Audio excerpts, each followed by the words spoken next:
What's the most messed up stuff you've walked into? Story 1. A guy with a beer pong in his butt and someone pouring Jack and Coke in it. Wife and I went to Denny's for a late breakfast. Couple with a teenage daughter in a booth behind us on the other side of the partition. Daughter looks to be 16 or 17-ish. Mother is sobbing and visibly shaken. Father is berating daughter. Daughter, turns out, was picked up by the police in the middle of the night in a stolen car with her 4 other friends. Parents had just gotten her out of detention. Father was giving the "we did not raise you to be like this" speech. She had been sneaking out at night to go partying with her friends. Then all heck broke loose. The daughter came clean that she and her friends were doing sensual favors to get the drugs and liquor each night. The stolen car was from John. Parents only thought their daughter and friends were joyriding in a stolen car. We listened in on that train wreck of a conversation and are like, oh my God. Edit. More details. This happened 9 years ago. I think the parents were trying to shame the daughter, but did not realize the sordid details that would come out. Some other details I remember are the girls were older, 17 or 18. This wasn't the first time she had snuck out, but it was the first time the police became involved. Seeing lots of replies as to what is a John. For the younger Redditors and those from other countries, a John is someone who seeks the services of a lady of the night. Story 2. My previous answer, I was the spot kid at a car dealership when I was 18. Moved cars around on the lot. When we got a spot, I'd clean it. A spot was the term for when one of the salesmen sold a car.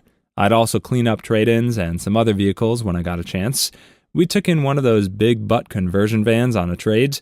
It was left in the back lot. On most slow nights, I'd grab one of the trades that was going to go back out on the lot and clean it. I was putting off cleaning this van for a while. It's a big butt van, and it would take hours. So when I finally decided to clean it, I grabbed the keys and headed to the back of the lot.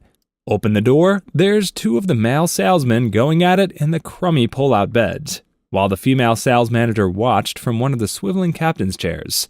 There was a poop ton of coke involved. I shut the door and slowly backed away. Never cleaned that van. The service manager asked why I hadn't already. Told him that, let's say Jan said I didn't have to, and to ask her. Few days later, it gets loaded up and sent to auction. Nothing was mentioned for a few days about what I saw, but it was weird in the sales office when I was around. Few days later, 9/11 happened, and all that was forgotten. Story 3. Crashed at my friend's place. His brother was living with him at the time, so I slept on an air mattress in his brother's room, while my friend slept in his own room with his girlfriend. I wake up around 2 a.m. to take a pee and notice the bathroom light is on. The door was cracked open, so I figured maybe his brother used it and forgot to turn off the light. Open the door and see my friend's brother sitting in the bathtub with his back turned to the door. It sounded like he was crying. I knew that wasn't my place, so I quietly shut the door and got back into bed. Woke up the next morning to take a shower, and what do I see? Blood all over the shower with a bloody razor laying by the drain. I had walked in on him cutting himself in the shower and didn't even know it. I never said a word about it to him. As you'd expect, he wore long sleeves the entire time I was visiting.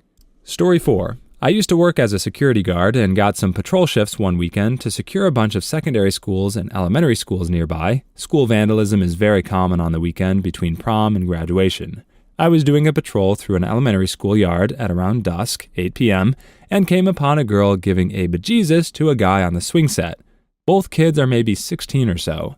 I used lots of authoritarian voices to say, "This isn't a good place to do that." The guy immediately starts crying, a lot.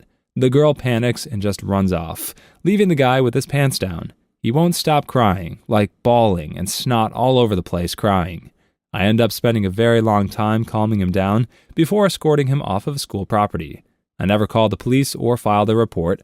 At that point, I figured the emotional scars would probably be enough of a deterrent.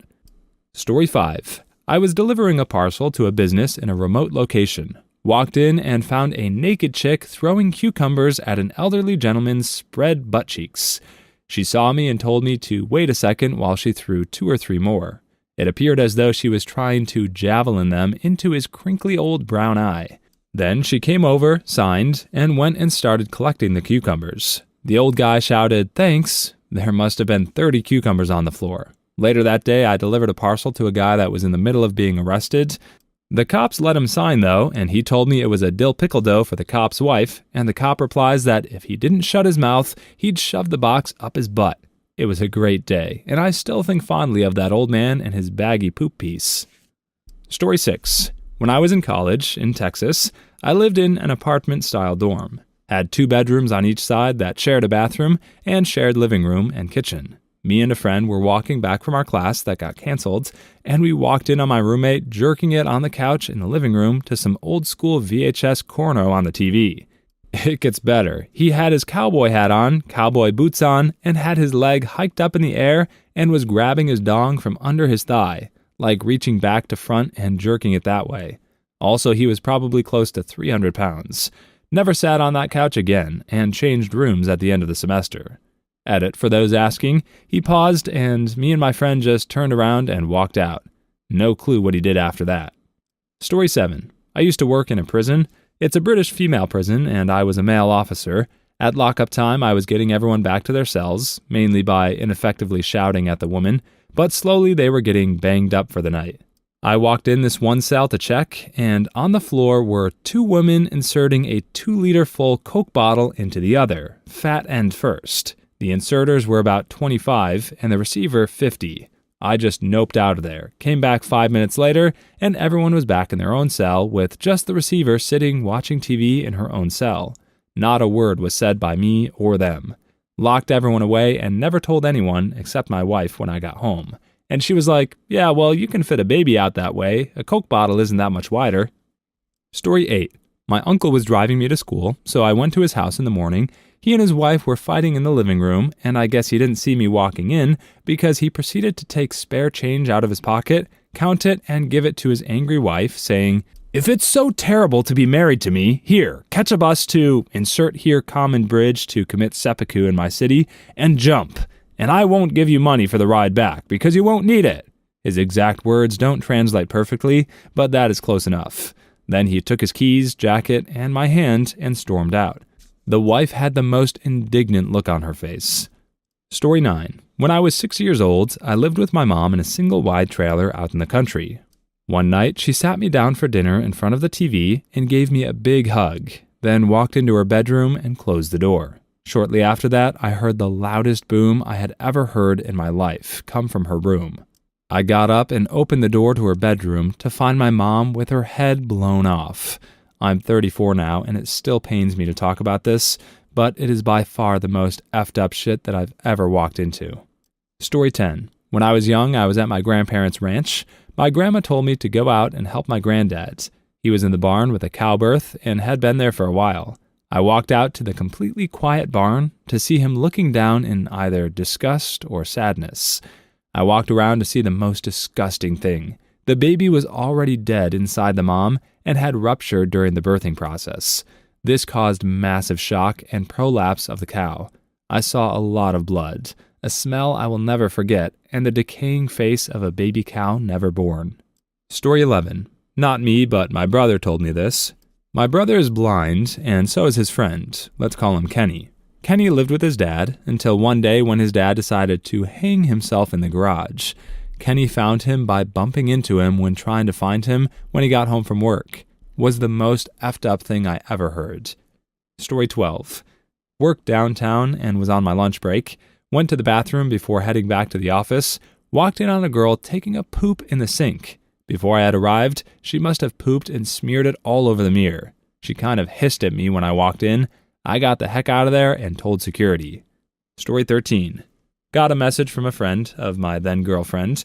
Told me I needed to go to my girlfriend's house because she was feeling rather rambunctious. Was odd that her friend sent me this message, but I thought I was getting laid, so I hauled my butt over there. Well, she was horny all right. Horny for the 2 dudes spit roasting her. Story 14. Once walked in on a coworker giving a manager a bejesus. She was furiously going at it too. He got startled, and she stopped. But the effed up thing was she came up to me later and said, "That could be you," and winked. It was effed up because all 3 of us were married to other people. I noped out. Story 15. During a night of drinking and partying, I laid my friend down in this room after he passed out outside. When it was time to leave, I went back to the room to get him, only to be greeted by a couple in full doggy style next to him as he slept. And I'm talking pounding it.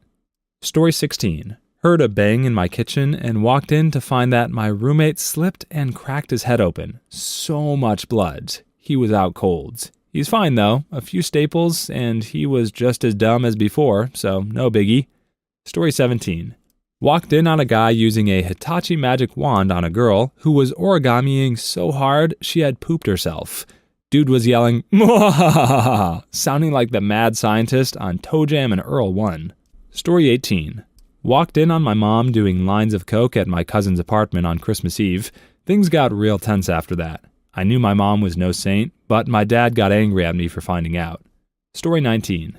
At university, I walked in on my housemate having cocaine blown up his bum with a bicycle pump by his girlfriends. They're married now, so there is someone out there for everyone. Story 20. My mother is cheating on her boyfriend with her ex-husband. Later in life, I found out my mother is a serial cheater. Even more odd is that she claims to hate doing it. Story 21. I walked in to reevaluate a patient, and the patient was getting a bejesus from his girlfriend in the ER. Clearly, there is no emergency. You, sir, are discharged. Story 22. My roommate was getting ready to do it with his best friend's wife while their kids, who are on a play date, were napping. Story 23. I walked into my friend's house just as his teenage sister told her family she was pregnant. Please leave your stories in the comments. I'd love to make a video of them in the future. Also, don't forget to like and subscribe.